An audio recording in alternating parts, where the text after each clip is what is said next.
अस्सलामुअलैकुम। Programme night addition में हम आपको खुशामदीद कहते हैं। नाजरीन, पाकिस्तान में कोरोना की 5वीं लहर ओमिक्रॉन जोर पकड़ रही है।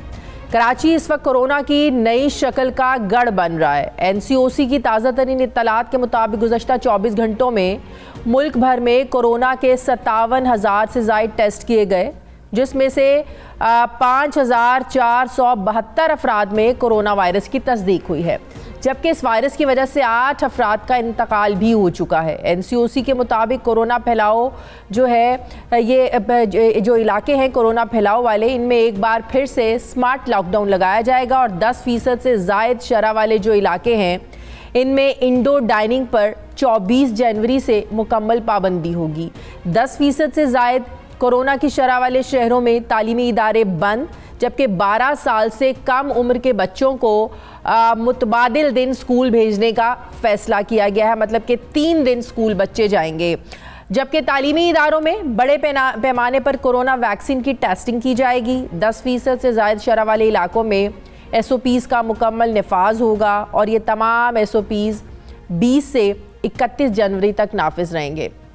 NCOC की मीटिंग में ये फैसला हुआ है कि 1 फरवरी से 12 साल से ज़ायद उम्र के तमाम तलबा के लिए कोविड वैक्सीन का कम से कम 1 इंजेक्शन लगवाना लाजमी है, 1 डोज़ लेना लाजमी है। मार्केट्स और कारोबारी इदारे अपना काम मामूल के मुताबिक जारी रखेंगे, जबकि पब्लिक ट्रांसपोर्ट 70% गुंजाइश के साथ जो है इससे कम चलाई जाएंगी। रेलवेज़ में 80% गुंजाइश के साथ मुकम्मल वैक्सीनेटेड मुसाफिरों को सफ़र करने की इजाज़त होगी, जबकि जो दफातर हैं इनमें मुकम्मल वैक्सीनेटेड जो मुलाजमीन होंगे उनको 100% हाज़िरी के साथ काम करने की इजाज़त होगी। फिर अंदरूने मुल्क जो एयर ट्रैवल है, हवाई सफ़र के दौरान खाने पीने पर पाबंदी होगी, जबकि मास्क पहनना लाजमी होगा। नाज़रीन, जिस रफ्तार से ओमिक्रॉन फैल रहा है, केसेस बढ़ रहे हैं, इससे खदशा ये पैदा हो रहा है कि कोरोना की 5वीं लहर बहुत ज़्यादा लोगों को मुतासिर कर सकती है। कोरोना के इस नई लहर से बचने के लिए जहां हमें मास्क के बहुत ज़्यादा इस्तेमाल की और एहतियात की ज़रूरत है, वहीं कोरोना वैक्सीन लगवाने की भी अशद ज़रूरत है। कोरोना के फैलाव की रोकथाम के लिए हुकूमत और आवाम को यकीनन मिलकर चलना होगा, तभी इस वबा को शिकस्त हम सब मिलकर दे पाएंगे। मैं बात करूँगी इसी हवाले से, मुझे ज्वाइन करें और इसके अलावा कुछ पॉलिटिकल इश्यूज़ भी मैं डिस्कस करूंगी। वफाकी वज़ीर बराए मनसूबाबंदी, चेयरमैन NCOC असद उमर साहब मुझे ज्वाइन कर रहे हैं। अस्सलाम वालेकुम, बहुत बहुत शुक्रिया असद उमर साहब आपका। असद उमर साहब, कुछ चीदा फैसले तो सामने आए, लेकिन जो 10% से ज़्यादा शरह वाले अजला इलाके, उनकी ज़रा डिटेल हमारे साथ शेयर कर लें, जिनको देख के अभी आप लोगों ने फ़ैसले करने हैं, जहाँ पे मुकम्मल स्कूल बंद होंगे, मुकम्मल इंडोर डाइनिंग बंद होगी, बहुत ज़्यादा पाबंदियाँ जहाँ लगनी है। कौन से शहर ऐसे हैं जहाँ पर ओमिक्रॉन ज़्यादा तादाद में केसेस सामने आ रहे हैं और ज़्यादा बढ़ रहा है? देखिए, सबसे ज़्यादा तो जैसे आपने अपने इब्तदाइये के अंदर कहा कि इस वक्त गढ़ जो है वो तो कराची है और तकरीबन 40% जो है वो मस्बत शरह है इस वक्त कराची के अंदर, जो किसी भी पाकिस्तान के शहर में किसी भी पहली जो जितनी भी वेव्स लहर गुजरी हैं उसमें हमने नहीं देखा। और यही बताया जा रहा था पहले से भी ओमिक्रॉन के बारे में कि ये ज़्यादा तेज़ी से फैलता है बनिस्बत दूसरे वायरस के। तो सबसे पहले डिटेक्शन भी कराची में हुई और उसके बाद जो है वहाँ पर सबसे ज़्यादा तेज़ी से फैला।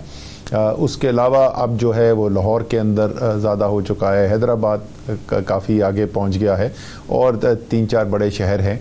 लेकिन हमने ये जो फ़ैसले किए हैं वो 3 दिन की औसत की बुनियाद पे है, तो क्योंकि ये बड़ी तेज़ी से इजाफा हो रहा है तो इस वक्त तो सिर्फ 5-6 शहर उससे असरअंदाज होंगे, लेकिन ये मुमकिन है कि आगे जो है वो ज़्यादा फिर इजाफा हो इन शहरों के अंदर जिनके अंदर ये ज़्यादा पाबंदियाँ लगाई जा रही हैं। और पाबंदियों के ऊपर भी मैं बोल दूं कि जो कोशिश हमारी है लोगों का रोज़गार मुतासर ना हो, चलता रहे।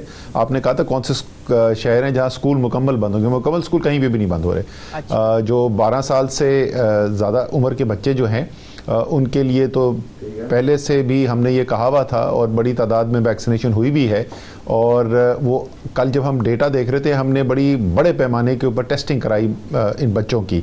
तो हमें वाज़े तौर पे नज़र आया कि वो शहर जहाँ पे स्कूलों के अंदर वैक्सीनेशन ज़्यादा हुई हुई है वहाँ पे मस्बत शरह जो है वो कम थी, और जिन शहरों के अंदर कम ये हुआ है वैक्सीनेशन वहाँ पे मस्बत शरह ज़्यादा नज़र आ रही थी। तो बच्चों के तहफ़्फ़ुज़ के लिए फ़ैसला किया गया है कि कम से कम 31 जनवरी तक एक डोज ज़रूर लगवा चुके हों बच्चे। उसके अलावा जो है जो 12 साल से कम उम्र के बच्चे, 12 से 5 साल की उम्र तक के जो बच्चे हैं उनके लिए जो है वो स्टैगर किया गया, यानी हफ्ते में 3 दिन स्कूल जाएंगे। बंद किसी को भी नहीं किया जा रहा, सिवाय उन स्कूलों के जहां पे कोई बहुत ज्यादा केसेस नजर आएंगे। जिस तरीके से स्मार्ट लॉकडाउन करते हैं, किसी इलाके के अंदर बहुत ज्यादा केस हो जाएं तो उस इलाके को लॉकडाउन किया जाता है, इसी तरीके से अगर कोई स्कूल जो है वहां पे ज्यादा तादाद में केसेस नजर आएंगे तो फिर उस स्कूल को जो है एक हफ्ते 8 दिन के लिए बंद किया जाएगा। मतलब कि अभी 5 से 12 साल तक के जो बच्चे हैं वो ऑल्टरनेट डेज पर स्कूल जाएंगे, मतलब कि 3 दिन जाएंगे और 3 दिन ऑनलाइन क्लासेस होंगी, राइट? जी, और क्योंकि इसकी वजह ये करना हमें इसलिए पड़ा कि उनकी वैक्सीनेशन नहीं हो सकती अभी, और ये 31 जनवरी तक ये सारे फैसले और बाद रीडू करेंगे, दोबारा देखेंगे कि रेशो क्या है, उसके बाद जो आपने ऑल्टरनेट स्कूलों का भी फैसला है उस पर नजरसानी होगी। जी, हम 27-28 तारीख को जो है वो दोबारा हम इसको देखेंगे और फिर फैसला किया जाएगा कि इसके अंदर ज़्यादा इजाफा करना है या कुछ। साउथ अफ्रीका में ऐसा देखा गया था कि लहर बहुत तेज़ी से ये बढ़ी तो थी, लेकिन उसके बाद वो कुछ अर्से रहने के बाद तेज़ी से उसके अंदर कमी भी आनी शुरू हो गई थी। तो इसलिए अभी जो फैसला है वो सिर्फ 31 जनवरी तक का है। और रेस्टोरेंट्स की जो इंडोर डाइनिंग है ये मुकम्मल बंद है? नहीं जी, इंडोर डाइनिंग जो है उसके अंदर सिर्फ वैक्सीनेटेड और 50% उसकी अटेंडेंस जो है वो करके जो भी कैपेसिटी है उसका 50% रखा जाए और सिर्फ उनको इजाज़त हो इंडोर डाइनिंग के लिए जो वैक्सीनेटेड है। सही। अच्छा, जो मार्केट्स हैं उनको आप लोगों ने बिल्कुल खुला रखने की इजाज़त दी है? लाहौर की जो बड़ी बड़ी मार्केट्स हैं, शालम मार्केट है, इचरा है और ब्रांथ रोड है, बिल्कुल तंग मार्केट है जहाँ एक बंदा एक वक्त में बड़ी मुश्किल से गुजरता है, ऐसी मार्केट्स में गलियाँ हैं तो इतना रश होता है वहाँ पे, तो वो बिल्कुल एज इट इज़ अपने टाइम के मुताबिक 7 दिन 6 दिन ऐसे ही काम करते रहेंगे, वहाँ के लिए कोई वो नहीं है? वहाँ तो मैं अक्सर देखा है कि SOPs भी उस तरीके से वहाँ पर फॉलो नहीं होते। असद साहब जी, देखें, ये एक जजमेंट एक्सरसाइज करनी पड़ती है और हमने सारा जब से शुरू हुआ है तो आपने यही देखा होगा कि हमने एक तवाज़ुन रख के फ़ैसले करने की कोशिश की है और लोगों के सेहत पे भी कम से कम ख़तरा हो और उसके साथ साथ लोगों का रोज़गार भी चलता रहे, उसको दोनों चीज़ों को सामने रख के हम फैसले करते रहे हैं। ओमिक्रॉन की अभी तक जो हमारे पास जो दुनिया से शवाहिद आए हैं उसमें यही लगता है कि हॉस्पिटलाइजेशन पे उतना ज़्यादा दबाव नहीं आता जितना कि पहली लहरों में आता था, लेकिन इसमें सिर्फ एक चीज़ मैं ज़रूर ऐड करना चाहूँगा कि ये ज़्यादातर एविडेंस उन ममालिक का है जहाँ वैक्सीनेशन बहुत बड़ी तादाद में हुई हुई है। आप आजकल अपने जानने वालों के अंदर भी देखें तो वो लोग जिनकी वैक्सीनेशन हुई हुई थी और उसके बाद उनको कोरोना हुआ है तो बड़े ही उनके माइल्ड सिम्टम्स हैं, यानी उनको जो सेहत है उसके ऊपर मनफी असर जो है वो एक कम सतह के ऊपर है। लेकिन वो लोग हमारे अपने ही जानने वालों में जिन्होंने वैक्सीनेशन नहीं कराई हुई थी या सिर्फ एक डोज लगाई थी, दूसरी डोज नहीं लगाई थी, उनके ऊपर असर ज़्यादा हो रहा है। तो क्योंकि पाकिस्तान में वैक्सीनेशन उस सतह के ऊपर नहीं है, अल्हम्दुलिल्लाह बड़ी तादाद में हुई है, तकरीबन 8 करोड़ इस वक्त पाकिस्तानी होने वाले हैं जो मुकम्मल तौर पे वैक्सीनेटेड हैं, लेकिन फिर भी उस सतह पे नहीं है जो अमेरिका और बरतानिया में है। तो इसलिए हमें यह भी ज़रा सा खदशा है कि कहीं ऐसा ना हो कि हमारे हस्पताल के निज़ाम पे उससे ज़्यादा असर नज़र आए, और अगर हमें ऐसा होता हुआ नज़र आएगा तो जैसे मैंने कहा हम तो रोज़ाना की बुनियाद पर इसको देखते हैं, मिलते हैं, आपस में तजिया करते हैं, तो अगर ज़रूरत पड़ी फैसला करने की मज़ीद बंदिशों की वो भी किया जा सकता है। लेकिन इस वक्त हमारा इरादा नहीं है कि कोई ऐसी एक्टिविटीज को रोका जाए जिनसे लोगों के रोजगार पे। कितने डेथ्स हो चुकी हैं? देखें, वो डेथ रेशो आप कंपेयर नहीं कर सकेंगी दूसरे केसेस से, इस वक्त तो आपको बहुत कम नजर आएगी, और उसकी वजह यह है कि ये पूरा एक साइकिल होता है।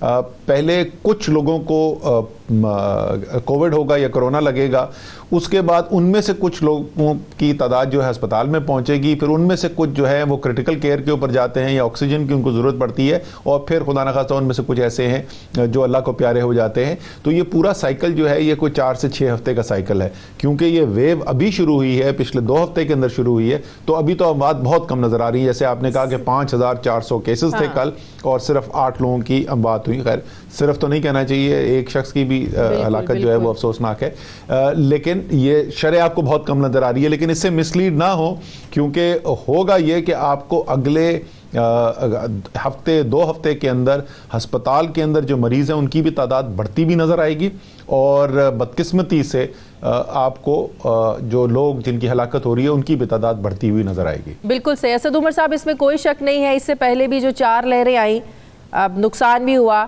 लेकिन इस बात पे बिल्कुल आप लोगों को अप्रिशिएट करना चाहिए कि जो आप लोगों के स्ट्रैटेजीज थी, जो आप लोगों की पॉलिसीज़ थी, उसकी वजह से पाकिस्तान ने बहुत ओवरकम किया। आपकी इन स्ट्रैटेजीज़ की वजह से ही पाकिस्तान में वो हाल नहीं हुआ जो पूरी दुनिया में हम लोगों ने देखा, और अब भी हम उम्मीद करते हैं कि इस लहर से भी आप लोग अपने इन दानिशमंदाना फैसलों की वजह से इसको ओवरकम करने में इंशाल्लाह ज़रूर कामयाब होंगे। अब थोड़ा आगे बढ़ते हैं, कुछ पॉलिटिकल चीज़ें भी मुझे आपके साथ डिस्कस करनी है। असद उमर साहब, सबसे पहले तो कराची का जो नया बल्दियाती, सिंध का जो नया बल्दियाती निज़ाम है, जमात इस्लामी अभी भी धरना दिए बैठी है वहाँ पर। आप लोगों के तहफ़्फ़ुज़ात हैं, MQM के तहफ़्फ़ुज़ात हैं। सिंध हुकूमत से बात करें, वो कहते हैं पहले से ज़्यादा बाइख्तियार है, पहले से ज़्यादा हम लोगों ने इख्तियारात दिए हैं बल्दियाती नुमाइंदों को। आप लोगों की रिजर्वेशन असल में है क्या? देखिए, पाकिस्तान का जो जमहूरी निज़ाम है, हमारा जो आइन है, बड़ा वाज़ेह है कि 3 मुख्तलिफ सतह के ऊपर हुकूमतें बनाई जाएंगी, तश्कील की जाएंगी, और इख्तियारात और वसाइल जो है वो इन तीनों सतह के ऊपर एक निज़ाम के तहत तकसीम किए जाएंगे। वफाक है, सूबा है, और मुकामी हुकूमत का निज़ाम है। 18वीं तरमीम के बाद और 7th NFC अवार्ड के बाद वफाक से बहुत ज़्यादा इख्तियारात और बेतहाशा वसाइल जो हैं वो तो सूबों के पास आ गए, लेकिन सूबों ने आगे जो कानून साजी की उसमें मुकामी हुकूमतों को उन्होंने जो है वो हक नहीं दिया जो आइन कहता है। आइन बड़े वाज़ेह तरीके से कहता है कि एक मुकामी हुकूमत का निज़ाम होगा जिसको सूबाई हुकूमतें जिसका कानून तश्कील देंगी, और वो कानून ऐसा होगा जिसमें मुकामी हुकूमत जो है वो इंतज़ामी, सियासी और माली तौर पर खुद मुख्तार होगी। अब हमें इसमें से कोई भी चीज़ पूरी होती हुई नहीं नज़र आती सिंध हुकूमत के निज़ाम के अंदर। पंजाब में भी जो नया कानून आ रहा है उसके अंदर आप देखेंगे कि बेतहाशा इख्तियारात जो हैं वो मुकामी हुकूमत को दिए जा रहे हैं। खैबर पख्तूनख्वा में तो इलेक्शन शुरू हो चुके हैं और एक बाइख्तियार निज़ाम वहाँ पर लाया जा रहा है। इस्लामाबाद के लिए हमने एक इंतहाई बाइख्तियार मुकामी हुकूमत का निज़ाम लेने का कानून काबीना से पास कर दिया है, असम्बली के अंदर है। लेकिन सिंध के अंदर जो पहले जो थे और वो भी नामुकम्मल था, और इसीलिए पाकिस्तान तहरीक इंसाफ और MQM दोनों जो हैं उनकी पिटिशन सुप्रीम कोर्ट में लगी हुई हैं, जिनकी हियरिंग्स भी हो चुकी हैं कि ये तो 140 से जो आइन का है उससे मुतसादिम है सिंध का मुकामी हुकूमत का निज़ाम। आज जमात इस्लामी धरना दिए बैठी है। एक दौर हमने जनरल मुशर्रफ का भी देखा है जब बल्दियाती निज़ाम बहुत ज़्यादा बाइख्तियार था, जो इख्तियारात थे वो निचली सतह के नुमाइंदों तक थे। जो मुस्तफ़ा कमाल थे जब वो कराची के मेयर थे, बहुत ज़्यादा काम भी हुए कराची में, आज भी लोग उनके कामों को याद करते हैं। तो क्या वजह होती है कि एक डिक्टेटर निचली सतह तक इख्तियार मुंतकिल करता है और जमहूरी हुकूमतें वो करने की सक्कत नहीं होती है या इख्तियारात देना नहीं चाहती हैं? आज वही जमातें एहतजाज कर रही हैं। बिल्कुल सही है जी, वो इख्तियारात देना नहीं चाहती वाला ज़ुमरे में आता है, और मैं आपको अपनी ज़ाती राय उसमें बताता हूँ। लेकिन उससे पहले आप तो बहुत छोटी हैं, जब हम जवानी में कॉलेज वगैरह में होते थे तो हम देखते थे कि सियासी नारे लिखे होते थे दीवारों के ऊपर, और उस पर लिखा होता था चेहरे नहीं निज़ाम को बदलो। तो असल बात ये नहीं है कि चेहरा कौन है, निज़ाम बदलने की ज़रूरत है। बाख्तियार मुकामी हुकूमतें चाहिए, चाहे कोई भी पार्टी जो है वो इलेक्शन जीत के वहाँ पर आए, क्योंकि हमारी सियासी पार्टियां जो हैं वो ज़्यादातर ऐसी हैं कि ख़ानदान की इजारादारी है, ख़ानदान जो है वो पूरे सिस्टम को कंट्रोल करता है, पूरी पार्टी को कंट्रोल करता है। तो वो चाहते हैं कि तमाम ताकत जो है वो मरकूज़ रहे ख़ानदान के हाथ के अंदर, इसलिए वो उनको बिल्कुल मरकज़ियत की बुनियाद के ऊपर एक निज़ाम चाहिए। क्योंकि इमरान खान का कोई ख़ानदानी कंट्रोल नहीं है पार्टी के ऊपर, ना वो इसको इस्तेमाल करना चाहते हैं अपनी कोई ज़ाती इंडस्ट्री बढ़ाने के लिए या जायदाद बनाने के लिए, तो उन्होंने तो खैबर पख्तूनख्वा में कर दिया, इस्लामाबाद में कर दिया, पंजाब में कर दिया। वो तो उन्होंने करके दिखाया है कि जो वो बात करते थे उसी तरीके से उन्होंने अवाम को मुकामी सतह के ऊपर बाइख्तियार करने का कानून बना दिया। और ये भी मैं बता दूं, तहरीक इंसाफ के अंदर बहुत सारे ऐसे लोग हैं जो समझते हैं जरूरत से ज्यादा इख्तियारात दे दिए गए और इतने नहीं देने चाहिए थे, लेकिन क्योंकि वो यकीन रखते हैं कि जब तक अवाम बाइख्तियार नहीं होंगे तो मसाइल हल नहीं होंगे, इसलिए उन्होंने तो कानून बना दिया। लेकिन ये बाकी जमहूरी पार्टियां इसलिए, बिल्कुल आप सही करिए, कितनी शर्मनाक बात है कि डिक्टेटर के वक्त में तो फिर भी निस्बतन बेहतर कवानीन बने हैं, ज़ियाउल हक के वक्त में बनी थी, फिर मुशर्रफ साहब के वक्त में बनी, लेकिन ये जो सो कॉल्ड जमहूरी पार्टियां हैं, ये जब इनकी हुकूमतें आती हैं सूबों के अंदर तो वो बिल्कुल इनकार कर देते हैं किसी किस्म का भी इख्तियार अवाम तक पहुंचाने में। केपीके का अगर सिस्टम इतना बाइख्तियार है, क्या वजह बनी वहां पर शिकस्त की? अगर नुमाइंदे इतने बाइख्तियार थे, क्या फिर उन्होंने डिलीवर नहीं किया इख्तियारात के बावजूद, वसाइल के बावजूद? फिर एक हमें पैनिक नज़र आया उस शिकस्त के बाद, जब सारा तहलील करना पड़ा सारा निज़ाम। अब आप भी पार्टी के सेक्रेटरी जनरल है, इसकी भी मुबारकबाद आपको। क्या वजह थी कि जो पार्टी का एक तंजीमी निज़ाम था, जितने बड़े लीडर्स थे, क्या ये हुकूमती ओहदों में इतने मसरूफ़ हो गए, हुकूमती मामलात में इतने मसरूफ़ हो गए कि जो एक बेसिक तंजीमी ढांचा होता है किसी पार्टी का, पार्टी को चलाने का, उसको बिल्कुल इग्नोर कर दिया आप लोगों ने? अच्छा, इस चीज़ का मैं आपको जवाब देता हूँ, मैं अपनी तज्जिया भी पेश करूँगा कि क्या फ़र्क हुआ, लेकिन उससे पहले कि खैबर पख्तूनख्वा का क्या निज़ाम वाकई में बाइख्तियार मुकामी हुकूमत का निज़ाम है या नहीं, तो 2018 की इलेक्शन से पहले उस वक़्त तहरीक इंसाफ और MQM का इत्तेहाद नहीं था। MQM के उस वक़्त कराची के मेयर वसीम अख्तर जो है, उन्होंने पब्लिकली ये मुतालबा किया कि मुझे उतना ही इख्तियार दिला दें जितना खैबर पख्तूनख्वा के जो मेयर हैं मुख्तलिफ शहरों के उनके पास है। तो ये तो हमारे जो सियासी जो मुखालिफिन है उन्होंने भी इस बात का एतराफ़ किया कि वाकई में खैबर पख्तूनख्वा का निज़ाम जो है वो मुख्तलिफ था, ज़्यादा बाइख्तियार था। अब आप ज़रा सा इसका तजिया करें कि ये क्या वजह है कि हुकूमत के होते हुए जो है वो मिक्स रिजल्ट क्यों आए। ये पहली बात तो सबको याद दहानी बार बार करानी पड़ती है कि अभी भी जो है सबसे ज़्यादा वोट तहरीक इंसाफ को पड़ा है, और जो 3 दफ़ा मुख्तलिफ पार्टियाँ हुकूमतें बना चुकी है खैबर पख्तूनख्वा में, यानी मुस्लिम लीग नून, अवामी नेशनल पार्टी और पीपल्स पार्टी, इन तीनों ने मिलकर जितनी तहसीलें नहीं जीतनी हैं उससे 2 गुना तहसीलें सिर्फ अकेले तहरीक इंसाफ ने जीती है। लेकिन हम इससे भी मुतमईन नहीं है, हमारे ख्याल में इससे भी बेहतर परफॉर्मेंस होनी चाहिए। लेकिन ये मुमकिन कैसे हो रहा है? ये 2 वजह से मुमकिन हो रहा है शाजिया, कि ये रिजल्ट आप देख रहे हैं सिटिंग गवर्नमेंट प्रोविंस में भी, ऊपर फेडरल गवर्नमेंट में भी। एक तो क्योंकि बाइख्तियार निज़ाम है, पुराने निज़ाम के अंदर जो सिंध में जैसा निज़ाम है या जैसे पहले पंजाब में निज़ाम होता था, सारा इख्तियार तो सूबाई हुकूमत के पास होता था। तो जब वोटर वोट डालने के लिए जाता था, वो कहता था कि अगर मैंने किसी ऑपोजिशन की पार्टी को कामयाब कर दिया तो सारी ताकत तो ऊपर किसी और पार्टी के पास है, तो मेरा काम कैसे होगा? अब उसको पता है कि इन मुकामी हुकूमत के मेयर जो हैं, जो दूसरे लोग वहां पे आ रहे हैं, उहदेदारान आ रहे हैं, या बाइख्तियार लोग हैं, इनके पास वसाइल भी हैं, तो उससे फर्क नहीं पड़ता कि ऊपर सूबे में हुकूमत किसकी है कि किसकी नहीं है। दूसरा, इमरान खान जो है वो न्यूट्रल एम्पायर से खेलने के आदी हैं। वो हमेशा चाहते हैं कि ऐसा निज़ाम हो जिसके अंदर हुकूमत अपनी ताकत और असर रसूख को इस्तेमाल करके इलेक्शन के नताइज पर असरअंदाज ना हो। तो वो जो लैक ऑफ इंटरफेरेंस है वो भी नज़र आती है। लेकिन इसमें ज़रूर एक पहलू अपनी कारकर्दगी का भी है, और हमारे ख्याल में जो टिकट एलोकेशंस हुई वो शायद इतनी अच्छी नहीं थी, वर्कर ने उसको नहीं एक्सेप्ट किया। तहरीक इंसाफ का नज़रियाती वर्कर भी है, नज़रियाती वोटर भी है। उसको जब कोई चीज़ सामने नज़र आती है, कोई कैंडिडेट नज़र आता है जो नज़रिए पे पूरा उतरता हुआ नज़र नहीं आता, तो वो फिर उसके लिए बाहर नहीं निकलते। टिकट्स की एलोकेशन क्या जब ये की जा रही थी, टिकट्स दिए जा रहे थे, उसके अंदर डेफिनेटली बेहतरी हो सकती थी। के नॉलेज में नहीं था, इमरान खान साहब को कुछ नहीं पता था इस हवाले से? नहीं, ये इनफैक्ट ये एक जो फैसला हुआ है वो भी अगले फेज का यही हुआ है कि बिल्कुल टिकट जो है, जाहिर है ज़्यादातर टिकट्स जो है हज़ारों की तादाद में टिकट दिए जाते हैं, तो ये तो मुमकिन ही नहीं है कि मरकज़ी सतह के ऊपर वो फैसले की जा सके। लेकिन जो बड़े टिकट है, जिस तरीके से खैबर पख्तूनख्वा में तहसील का टिकट है, और या पंजाब में भी जो इलेक्शन होने वाला है उसमें ज़िले का टिकट होगा, तो उसके अंदर जो है मरकज़ी क़यादत और पार्टी के चेयरमैन इमरान खान खुद ज़ाती तौर पे भी इन्वॉल्व होंगे, ताकि अगर वहाँ पे कोई ऐसी चीज़ नज़र आती है जो मुकामी धड़ेबंदी की वजह से या लाइक्स डिसलाइक्स की वजह से अगर कोई फैसले के अंदर कमज़ोरी नज़र आ रही है, तो उसके ऊपर जो है एक मरकज़ी लीडरशिप की सतह के ऊपर नज़र रखी जा सके। आप समझते हैं टफ टाइम देगी नून लीग आप लोगों को? इंतखाबात होने जा रहे हैं। देखिए हमारे ये जो इंतखाबात होने जा रहे हैं इसके अंदर दो मुख्तलिफ रीजन हैं खैबर पख्तूनख्वा के, जहाँ ज़्यादातर ये होगा। एक तो मलकंड है और दूसरा हज़ारा रीजन है, और 4 अजला हैं, ज़म अजला जो थे पुराने हमारे नॉर्थ और साउथ वज़ीरिस्तान, कुर्रम और औरकज़ई, जहाँ पे इलेक्शन होना है।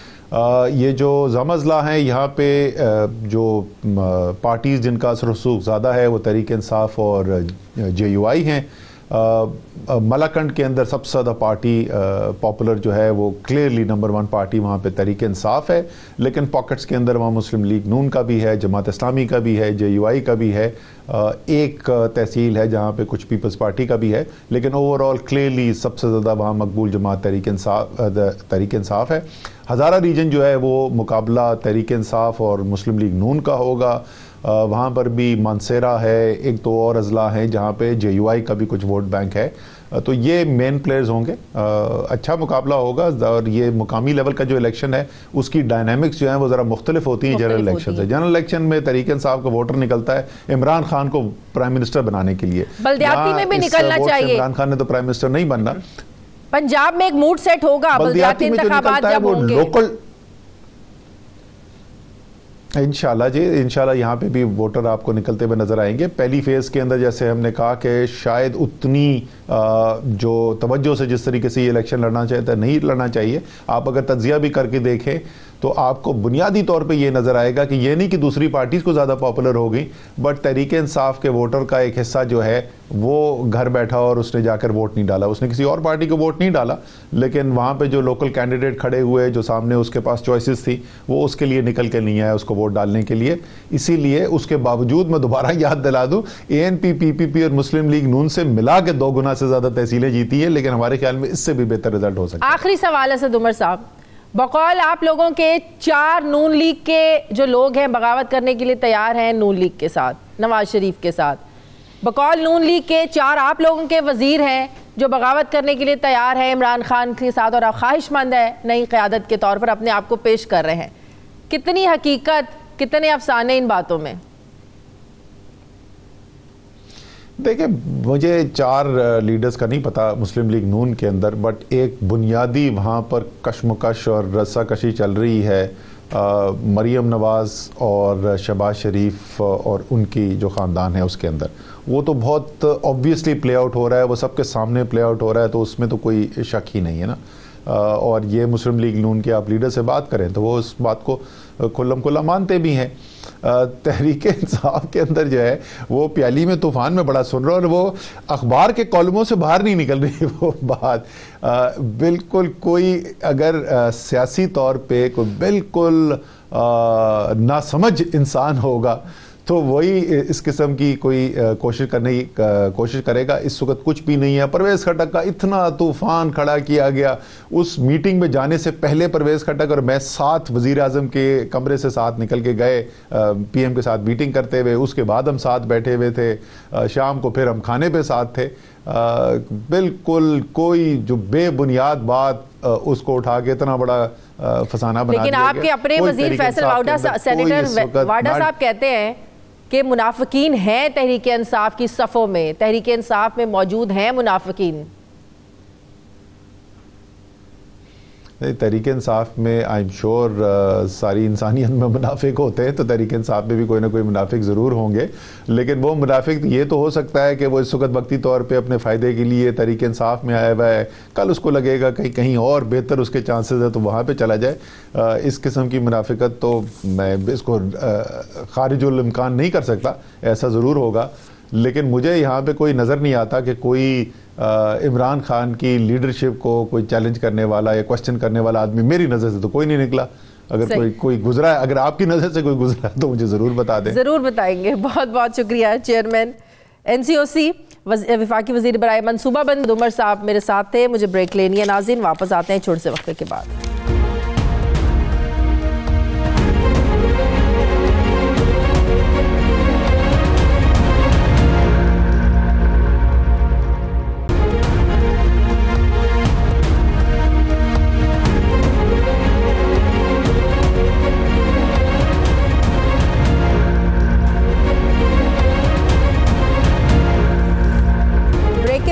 एक बार फिर से आपको खुशामदीद कहते हैं। नाजरीन, क्या मरियम नवाज भी सज़ा से बरी होने जा रही हैं? नैब ने एवनफील्ड रेफरेंस केस में जवाब अदालत में जमा करा दिया है, जबकि मुस्लिम लीग नून का ये मानना है कि जवाब में सिवाय इल्ज़ामात के कुछ भी मौजूद नहीं है। आज इस्लामाबाद हाई कोर्ट में नैब ने एवनफील्ड रेफरेंस केस में मरियम नवाज की बरियत की दरख्वास्त को मुस्तरद करने की अपील करते हुए कहा कि बरियत की दरख्वास्त अदालत के साथ धोखाधड़ी के मुतरादिफ है। नैब ने मरियम नवाज की अपील खारिज करने और जुर्माना लगाने के लिए भी इस्तदा की है, लेकिन दूसरी तरफ नैब की अदालत में जमा कराए गए जवाब को लेकर रद्द-ए-अमल दिया मुस्लिम लीग की नून की तर्जुमान मरियम औरंगजेब साहिबा ने। उन्होंने कहा कि नैब के जवाब में एक नुक्ते, एक वाक़या और एक हकीकत का भी कोई जवाब मौजूद नहीं है। मजीद उन्होंने कहा कि नैब मरियम नवाज की पटिशन का जवाब दे, सबूत लाए और जजेस के सवालात का जवाब दे। उन्होंने ये भी कहा कि नैब ने जिन सबूतों के दावे किए थे वो संदूक तो हाई कोर्ट में नहीं पहुंच सके। नैब के पास नवाज शरीफ की जायदाद की मलकियत और मरियम नवाज के बेनिफिशियल ओनर होने का कोई सबूत नहीं है। नैब के पास ना सबूत है, ना दलील और ना ही कोई वजह। ये सिर्फ इमरान खान की जिद है। जबकि नैब का ये मौक़िफ़ है कि मरियम नवाज की बरियत की दरख्वास्त में बयान किए गए जो हक़ाइक़ हैं ये दुरुस्त नहीं हैं और इन इल्ज़ामात पर सुप्रीम कोर्ट फैसला दे चुकी हुई है। जबकि ट्रायल कोर्ट में एवनफील्ड रेफरेंस का साफ शफाफ ट्रायल हुआ और एहतसाब अदालत ने एवनफील्ड रेफरेंस में कानून के मुताबिक सज़ा सुनाई। नैब की जानिब से ये भी कहा गया कि मरियम नवाज के वालिद नवाज शरीफ, भाई हसन और हुसैन नवाज अदालती मफरूर हैं। मुल्ज़िमान ने लंदन फ्लैट्स की मनी ट्रेल अभी तक नहीं दी, जबकि नवाज शरीफ बताएं कि लंदन में जायदादें कैसे ख़रीदी, पैसा कैसे वहाँ पर मुंतकिल किया। अब देखना यह है कि मरियम नवाज और उनके वालिद नवाज शरीफ और भाई लंदन में ख़रीदी गई प्रॉपर्टी और फ्लैट की जो मनी ट्रेल है इसको देकर अदालत को मुतमईन करते हैं या नहीं, क्योंकि सवाल शुरू से एक ही हो रहा है कि अपनी मनी ट्रेल दें और जान छुड़ाएं। मैं बात करूँगी, मुझे मुस्लिम लीग नून के सीनियर रहनुमा सेनेटर जावेद अब्बासी साहब ज्वाइन कर रहे हैं। अस्सलाम वालेकुम, बहुत बहुत शुक्रिया जावेद अब्बासी साहब आपका। जावेद अब्बासी साहब, एवनफील्ड के केस शुरू होने से लेकर अब तक सजाएं भी हुई और उसके बाद से पटिशन्स भी दायर हुई, अब बरियत की दरख्वास्त दी हुई है मरियम नवाज साहिबा ने। सवाल एक ही रहा है शुरू से, वो आप भी जानते हैं, वो ये है कि मनी ट्रेल दे दें और अपनी जान छुड़ाएं, सारे सबूत दें और जो हुकूमत का एक बयानिया है इसको आप लोग गलत साबित करें। तो क्या वजह है कि जो मनी ट्रेल हर बार नैब की तरफ से भी रिक्वायर्ड होती है वो नून लीग दे ही नहीं सकती? बिस्मिल्लाहिर्रहमानिर्रहीम, बहुत शुक्रिया। देखिए जी, नैब एक ऐसा अदारा बन चुका है जो हाई कोर्ट और सुप्रीम कोर्ट के सीनियर जजेस साहिबान ने कहा है, लाहौर हाई कोर्ट और सुप्रीम कोर्ट ऑफ पाकिस्तान के सीनियर जजेस साहिबान का ये व्यू है। उन्होंने अपनी जजमेंट में ये कहा है कि एक ऐसा अदारा है जो लोगों की पकड़ियाँ उछालने में, लोगों की इज्जतें उछालने में, सियासी लॉयल्टी चेंज करने में, हुकूमतें बनाने में और हुकूमतें गिराने में लगा हुआ है। उन्होंने कहा ये बुरी तरह नाकाम हो गया कि अपनी प्रोसिक्यूशन का कोई केस साबित करने में। अब नैब के तो इतने बड़े इल्जामात हैं कि आपने देखा कि चेयरमैन नैब, उनके सारे लोग, कितनी प्रेस कॉन्फ्रेंसें हुई हैं, इस हुकूमत ने प्रेस कॉन्फ्रेंसें की, इस हुकूमत के तर्जुमानों ने किए और कोई लीडर नहीं छोड़ा जिनके मतलब इन्होंने रेफरेंस नहीं बनाए। सबको जेल में डाला, एक एक करके सालत में गए। अदालत ने इनसे पूछा कि इनके खिलाफ क्या सबूत है, आप सबूत सामने लेके आए। कोई सबूत इनके पास नहीं था और अल्टीमेटली सारे लोग वो जो नैब के केसेस में रेफरेंस में अंदर गए थे वो सारे बाहर आ गए और ये कोई सबूत और कोई एक केस किसी के खिलाफ साबित नहीं कर सके। अब ये मामला मैं इस पर ज्यादा डिस्कस नहीं करूंगा, इसलिए कि ये मामला सब जुडिस है अदालत के अंदर। हम नैब के कहने पर कोई काम नहीं करेंगे, हम नैब पे यकीन ही नहीं रखते। हम समझते हैं कि ये एक पार्टी, हम समझते हैं कि ये इसमें कोई फेयर ट्रायल नहीं है। हम समझते हैं कि नैब और नैब की अदालतें जो है वो किसी के कहने पर काम करेंगे। आपने जस्टिस सिद्दीकी साहब की वो प्रेस कॉन्फ्रेंस तो सुनी थी ना, वो तकरीर जो उन्होंने हाई कोर्ट पिंडी बार में कही थी, मुझे यकीन है कि वो आपने सुनी होगी। उससे बाकी जजेस पे बात में नहीं जाता ये रेफरेंस किस तरह बने। सर उसी एक स्पीच से सारा मामला क्लियर हो गया था और वो उस वक्त उन्होंने की थी जब वो सीनियर जज थे इस्लामाबाद हाई कोर्ट के। तो उन्होंने जो बातें की उसके बाद आपका क्या ख्याल है कि इन केसेस में कोई जान रह गई है? हाँ, हाई कोर्ट को हम मुतमईन करेंगे, हमें अदालतों पर यकीन है, अदालत जो हुक्म करेगी वो डॉक्यूमेंट हम उनके सामने रखेंगे अपनी बेगनाई का, और आप यकीन करें कि इंशाल्लाह इस्लामाबाद हाई कोर्ट से हम सुरखरू होकर निकलेंगे। क्योंकि नैब की अदालतों ने जिन हालातों में हमें सजाएं दी हैं, वो अरशद मलिक ने अपने एफिडेविट में लिख दिया था कि मुझे किस तरह सजाएं दी गई हैं। इससे ज्यादा मैं इस पर गुफ्तगू नहीं करना चाहता। सही। तो हुकूमत जो अब शहबाज शरीफ साहब को नाअहल करवाने के लिए मुतारिक हो चुकी है, जो बुनियाद बनाया है इसी चीज़ को कि नवाज शरीफ को वापस लाने की उन्होंने गारंटी दी थी, वो नहीं ला सके, तो क्या ये हुकूमत का खौफ है कि हुकूमत को कोई और तरीका नहीं मिल रहा है? शहबाज शरीफ साहब साल जेल भी काट कर आए हैं, कैदें भी उन्होंने भुगती हैं, केसेस भी उन पर चल रहे हैं, बावजूद इसके कि वो इतना सब कुछ भुगतने के बाद भी हुकूमत को कुछ साबित नहीं हो सके ना इल्ज़ामात। तो क्या आप लोगों के ख्याल में हुकूमत और तरीके तलाश कर रही है कि किसी ना किसी तरीके से शहबाज शरीफ को जेल में डाला जाए? इसमें तो कोई दूसरी राय नहीं है कि इमरान खान साहब जब से आए, इनकी हुकूमत आई है, सबसे ज्यादा इन्होंने शहबाज शरीफ साहब पर और उनकी फैमिली के ऊपर इन्होंने, और मियां नवाज शरीफ साहब उनकी फैमिली के ऊपर इन्होंने केसेस बनाए। इनकी पूरी ख्वाहिश थी, इन्होंने हर एक रेफरेंस बनाया। ये जो टीवी में बैठ के इनके साथी कहते हैं कि अरबों रुपए की टीटीज आई हैं, मनी लॉन्ड्रिंग हुई हैं, वो भाई मेहरबानी करके ये सबूत अदालतों में क्यों नहीं लेके जाते हो? क्यों नहीं ये रेफरेंस बना के हमें सजा दिलाते हो? अगर हमने करप्शन की तो मेहरबानी करके क्यों नहीं हमें जेल में आपने डाला हुआ था तो क्यों नहीं हमारे खिलाफ केस साबित करे? ये सारे झूठे केस थे, ये केसेस इन्होंने जाती तौर पर बनाए हुए हैं। इमरान खान साहब को अब नैब के जब कुछ नहीं मिल सका, अब इस तरह के शोशे छोड़ रहे हैं जिनमें कोई जान नहीं है। लेकिन हुकूमत का ये इकदाम आपको नहीं लगता जो नाअहल करवाने के लिए मुतारिक हुए हैं शहबाज शरीफ को, ये इकदाम मजबूर कर देगा नवाज शरीफ को वापस आने पे? ये खौफ है हुकूमत को, ये डर है हुकूमत को। इस मुल्क से जो बुनियादी मसाइल है उनको हल करने में ये बुरी तरह नाकाम हो गए। ये इस मुल्क से गुर्बत मिटाने में, महंगाई खत्म करने में बुरी तरह नाकाम हो गए। आज जब पाकिस्तान की सूरत हाल है, सारे लोग दुआएं कर रहे हैं कि इनके जान छूटे और मियां नवाज शरीफ साहब वापस आए। इन हालातों में तो नवाज शरीफ इसी मजबूरी से चले वापस तो आ सकते हैं, ये भी तो हुकूमत की कोशिश हो सकती है कि वैसे तो उन्होंने आना नहीं है, क्या पता भाई की नाअहलियत को देखते हुए कि देखे भाई मुश्किल में है तो मैं वापस ही चला जाऊं। और ये इतनी नाअहल हुकूमत है, ये किसी को नाअहल कर सकती है? वो इनमें कोई जान है नाअहल करने की? क्या आपने बात की है? वो ये मस्खरा का एक टोला है जो आकर टीवी में रात को रोज ड्रामा करके चले जाते हैं, हर रोज नए शोशे छोड़ते हैं, नए झूठी बातें करते हैं, नए तुहमत लगाते हैं, नए इल्जाम लगाते हैं।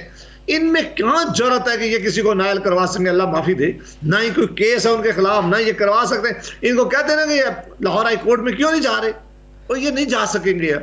शहबाज शरीफ साहब अदालत में गए थे, हुकूमत ने उस वक्त कहा कि मियां नवाज शरीफ साहब की सेहत खराब है, हमारे पास कोई इंफॉर्मेशन नहीं थी। इनकी मिनिस्टर ने, कैबिनेट ने कहा है, प्राइम मिनिस्टर ने कहा है कि उनकी तबीयत खराब है तो उन्हें मुल्क से बाहर भेजना चाहिए। हमने तो इनसे रिक्वेस्ट नहीं की थी, ये मुस्लिम लीग नून ने तो किसी जगह पे रिक्वेस्ट नहीं की थी। ये फैसला पंजाब हुकूमत और मरकजी हुकूमत का था।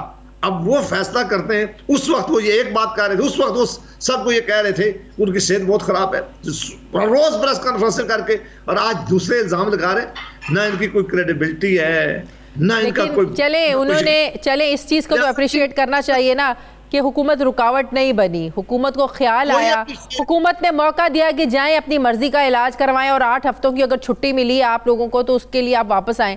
तो इस चीज को भी तो आप लोगों को अप्रिशिएट करना चाहिए और 8 हफ्तों के बाद वापस आना चाहिए था। ये ताने ना देना, फिर ये ताने ना दे, ये फिर इल्जाम ना लगाएं, ये हमें ना कहें कि हमने इनकी वजह से की, ये कहें कि मेरिट पे उनका केस बनता था। इनमें आप जुर्रत अखलाकी होनी चाहिए कि वो मेरिट पे बीमार थे, बीमार का इलाज कराने गए। अगर ऐसी बात करें तो फिर हम करें, लेकिन ये आप तरह तरह के इल्जाम जब रोज लगाना शुरू करते हैं, तरह तरह की ये बातें करते हैं। इनके जो इन्होंने कई एडवाइजर और जो स्पेशल असिस्टेंट सिर्फ इसलिए रखे हुए हैं कि आप सरकार से तनख्वाह लें या गलतफहमियां फैलाएं या शोशे छोड़ें। 4 लीगी रहनुमाओं नहीं बल्कि 5 लीगी रहनुमाओं को आप कह रहे हैं कि बगावत करने की कोशिश की और अपने आप को मुतबादिल क़यादत के तौर पर पेश करने की ऑफर दी। क्या ये एक साजिश हो सकती है? आप समझते हैं कि नून लीग के अंदर दरार डाली जाए? नहीं, मैं ये पूरे यकीन करता हूं इस बात पे कि ये जो सिर्फ इसलिए कर रहे हैं, दरार नहीं डाल सकते। इनको पता है ना मुलाकात हुई है। हम बार बार शाजिया साहिबा इनसे पूछते हैं कि वो किससे तो इतना कॉन्फिडेंट हैं कि मुलाकात भी हुई, आगे से अर्जी भी रिजेक्ट हो गई है। आप अंदाजा करें कि इस मुल्क का वजीर आजम साहब पिछले 3.25 सालों से हर वक्त कह रहा था कि ये जमातें मुझसे एनआरओ मांग रहे हैं, ये लोग मुझसे एनआरओ मांग रहे हैं, ये फलां। हमने जब भी पूछा, मेहरबानी करके वजीर आजम साहब बताएं आपको किस आदमी ने आपसे एनआरओ मांगा, कहां पर मांगा, कौन सी एप्लीकेशन आपको वसूल हुई है? उनके पास कोई जवाब नहीं था। ये असल इशू था। इशू क्या था इस वक्त? इशू था महंगाई का। मनी बजट इन्होंने पेश किया है, इन्होंने स्टेट बैंक को गिरवी रखवा दिया है IMF के कहने पर। चले जावेद अब्बासी साहब, हुकूमत को तो नहीं पता कि कौन 4 लोग कहां जाकर किससे मिले, किस जगह पर मिले, लेकिन नून लीग भी तो कह रही है कि आपके 4 वजीर, हम तो नहीं मिले, आप लोगों के बहरहाल 4 वजीर जरूर जाकर मिल रहे हैं, अपने आप को पेश कर रहे हैं। क्या आप लोगों को पता है वो 4 लोग कौन है, कौन से विफाकी वजीर? मुझे कोई इन्फॉर्मेशन उसकी भी नहीं है, और ना ही मैं किसी मफरूजे पे कभी मैंने बात किया, ना मैं करना चाहूंगा। मुझे उनका भी बारे में कोई भी पता नहीं।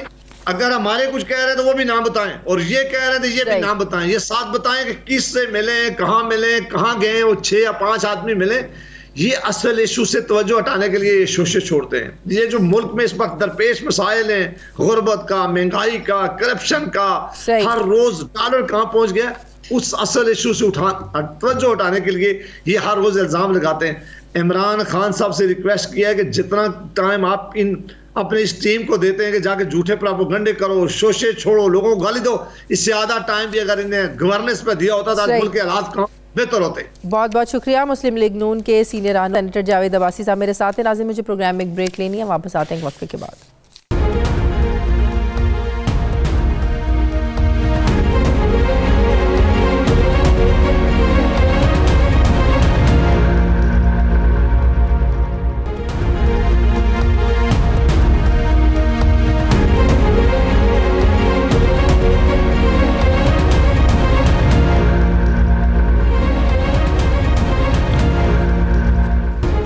ब्रेक के बाद एक बार फिर से आपको खुशामदीद कहते हैं।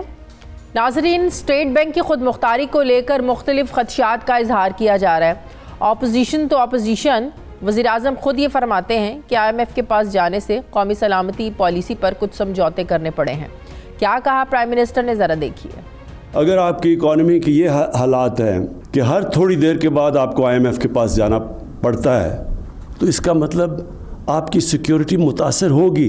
जो आखिर में आपकी मदद करने वाला है वो IMF रह जाता है, लेकिन उनकी आपको शराइत माननी पड़ती है, और जब आप शराइत मानते हैं तो फिर आपकी सिक्योरिटी कॉम्प्रोमाइज़ होती है। तो नाज़रीन, अब सवाल ये पैदा होता है कि क्या वाकई कौमी सलामती पर समझौता हुआ है? वज़रा तो नहीं मानते, जबकि वज़ीर आज़म भी इस खदशे का इजहार कर चुके हैं। वफाकी वज़ीर तवानाई हमाद अज़हर ये कहते हैं कि जिस तरह स्टेट बैंक ऑफ पाकिस्तान को हमने खुद मुख्तारी दी है, इससे कहीं ज़्यादा बढ़कर मुस्लिम लीग नवाज 2015 में दे चुकी थी। वो क्या कहते हैं हमाद अज़हर, ये भी देखिए। नून लीग अपनी बंद सियासी दुकान को दोबारा चमकाने की कोशिश की। उन्होंने भी 2015 में एक बिल पास किया था स्टेट बैंक की आज़ादी के लिए। उस बिल में लिखा था जहां जहां माजी में वफाकी हुकूमत हदायत देती थी स्टेट बैंक को, उस क्लॉज को मुस्लिम लीग नून ने चेंज कर दिया और कहा कि अब वफाकी हुकूमत नहीं, अब आपका बोर्ड वो हदायत आपको देगा, हम वो ताकत जो है वो सरेंडर कर रहे हैं। ये कानून का इन्होंने हिस्सा 2015 में नून लीग ने बनाया। और हमने क्या कहा? हमने कहा कि तमाम बोर्ड जो है वो वफाकी हुकूमत अपॉइंट करेगी। तो अब आप खुद फैसला कर लें कि किसने आजादी पे ज़र्ब लगाने की कोशिश की। अब हुकूमत माने ना माने, अपोजिशन स्टेट बैंक की खुद मुख्तारी के कानून को भी इसी समझौते के साथ ही जोड़ रही है। पार्लियामेंट ने स्टेट बैंक ऑफ पाकिस्तान की तरमीमी बिल 2021 के तरमीम शुदा मुसव्वदे को मंजूर कर लिया है। इस तरमीम में बैंक को तो खुद मुख्तारी देने के साथ साथ स्टेट बैंक से लिए जाने वाले हुकूमती कर्जों पर भी मुकम्मल पाबंदी आयद की गई है। मगर सवाल ये है कि कैसी खुद मुख्तारी है कि जिसमें वज़ीर ख़जाना शौकत तरीन को कानून पास कराते ही यकीन दहानी कराना पड़ी कि अगर गवर्नर स्टेट बैंक ने बात ना मानी तो उन्हें फारिग कर दिया जाएगा। इस तरमीमी कानून के मुताबिक वज़ारत ख़जाना के सेक्रेटरी को स्टेट बैंक के बोर्ड ऑफ गवर्नर्स में बरकरार रखा जाएगा, लेकिन उन्हें वोट के हक से महरूम रखा जाएगा। इसी तरह डिप्टी गवर्नर्स को बोर्ड के इजलासों में शिरकत का हक होगा, लेकिन वोट डालने का हक हासिल नहीं होगा। कानून के मुताबिक हुकूमत की जानिब से स्टेट बैंक से कर्जा लेने पर पाबंदी होगी, मगर स्टेट बैंक हुकूमत या हुकूमती मलकियती इदारे या किसी दूसरे अवामी इदारे को बराह रास्त कर्ज नहीं देगा, ना ही इसकी ज़मानत देगा। जबकि दूसरी तरफ अपोजिशन जमातें स्टेट बैंक ऑफ पाकिस्तान की खुद मुख्तारी के हवाले से शकूक व शुबहात का इजहार कर रही हैं, जबकि हुकूमत इस तरमीमी बिल को मुल्की मईशत में बेहतरी का इंदिया दे रही है। स्टेट बैंक तरमीमी कानून क्या वाकई मुल्की मईशत के लिए बेहतरी का बायस बनेगा या फिर पाकिस्तान की कौमी सलामती मुतासर होगी? मैं बात करूंगी, मुझे माहिर मौशियात डॉक्टर हफीज़ पाशा साहब ज्वाइन कर रहे हैं। अस्सलाम वालेकुम, बहुत बहुत शुक्रिया डॉक्टर साहब आपका। जी वालेकुम सलाम। जो खदशात हैं अपोजिशन के भी कुछ माहिरीन के भी कि स्टेट बैंक मुकम्मल तौर पर पाकिस्तान के मामलात से आज़ाद हो जाएगा।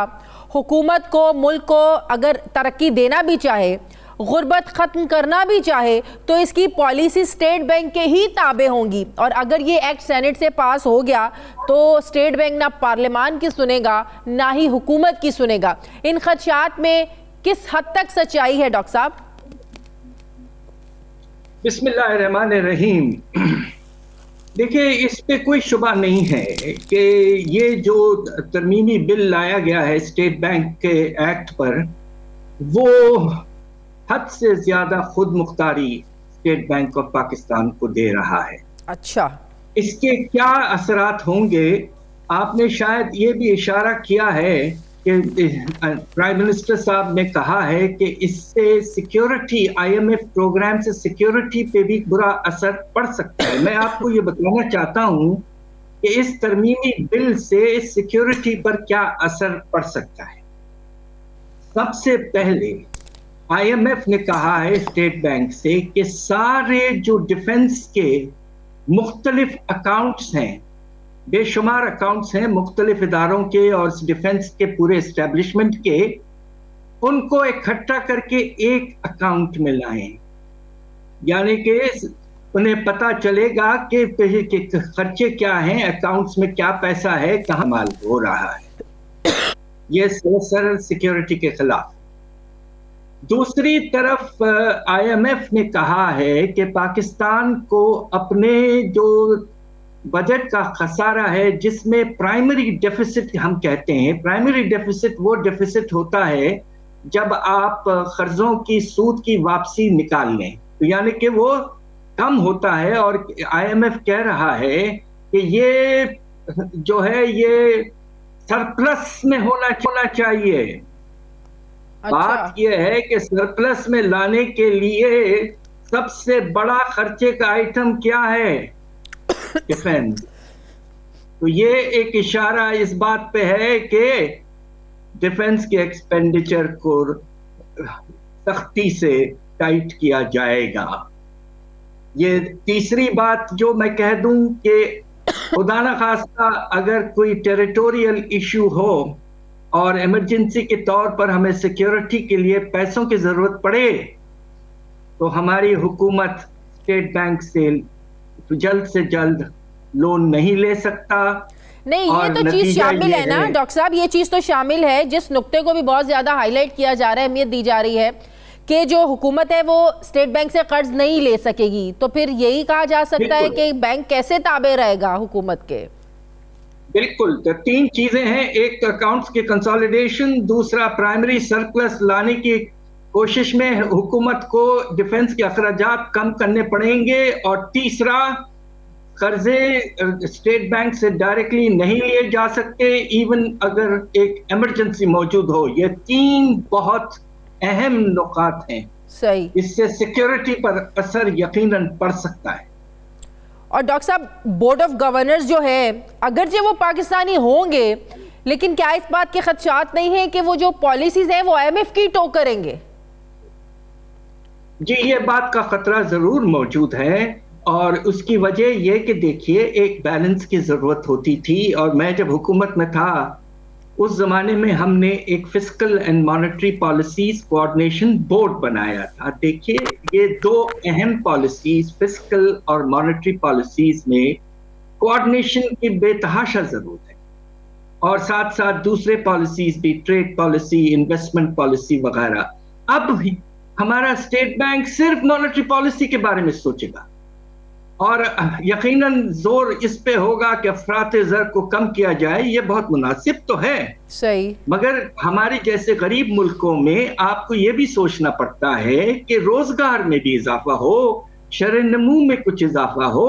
तो एक बैलेंस फिस्कल मॉनेटरी पॉलिसी में रखना बहुत जरूरी है, जो कि खत्म हो जाएगा। और IMF के इन्फ्लुएंस, जब तक IMF का प्रोग्राम है तो वो मॉनेटरी पॉलिसी पे फिक्स करके स्टेट बैंक से कहेंगे कि रुपए की कदर मार्केट पे छोड़ो, सूद को बढ़ाओ, अफराते ज़र इस तरह से कम करो, और नतीजा ये कि कीमतों में इजाफा और अफरात ज़र में दूसरे तरीकों से इजाफा। तो लिहाजा ये बैलेंस बिल्कुल नहीं रहा। हम सब ये कहते रहे हैं कि मॉडरेशन और कोऑर्डिनेशन की ज़रूरत बहुत मौजूद है। तो डॉक्टर साहब, क्या मुस्तकबिल में इसको ख़त्म भी किया जा सकता है, इस कानून को? सवाल ये पैदा होता है कि हमारे सिक्योरिटी के इदारों ने क्या राय दी है इस पॉलिसी के। मैंने आपको 3 जरिए बताए हैं जिससे सिक्योरिटी कॉम्प्रोमाइज हो सकती है। क्या ये एक्सेप्टेबल है? और दूसरी तरफ ये देखिए कि पाकिस्तान के जो माशी हालात हैं, जो हमें कर्जों की जरूरत है बाहर से, वो बेतहाशा बढ़ चुकी है। तो क्या हम IMF के पंजे से निकल पाएंगे? ये भी तो बहुत बड़ा सवाल है।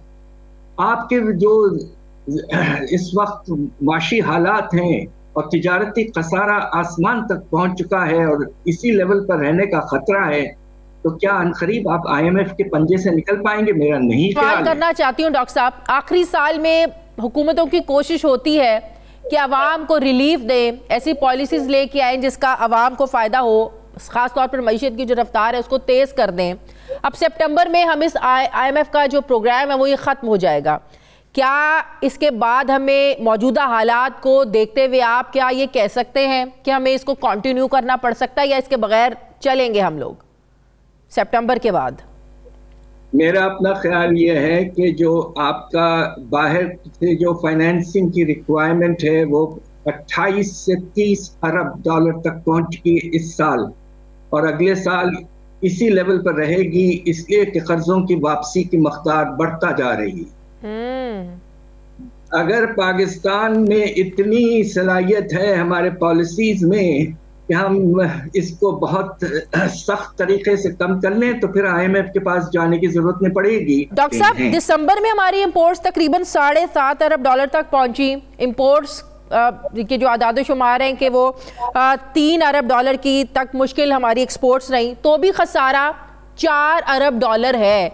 तो देख लें हमारा माली साल कब खत्म होने, अगर खसारा 4 अरब डॉलर तक इस तरह बढ़ता गया, ये तो बहुत ज्यादा बढ़ जाएगा। 50 अरब डॉलर तक खुदा न खास्ता जा सकता। और अगर आपके रेमिटेंसेस अल्लाह के फजल से उनमें अभी भी कुछ इजाफा है, वो 33 अरब डॉलर तक हो जाते हैं, तो कम से कम करंट अकाउंट का खसारा जो है 17 अरब डॉलर तक पहुंच सकता है, जो तारीख का नंबर 2 लेवल है। बहुत बहुत शुक्रिया हमारे मौशा डॉक्टर हफ्सा साहब मेरे साथ थे। नाज़रीन, हमारे प्रोग्राम का वक्त खत्म हो गया है। फीडबैक हमें ज़रूर दीजिएगा, अपना ख्याल रखिएगा। मुझे इजाज़त दीजिए, अल्लाह हाफ़िज़।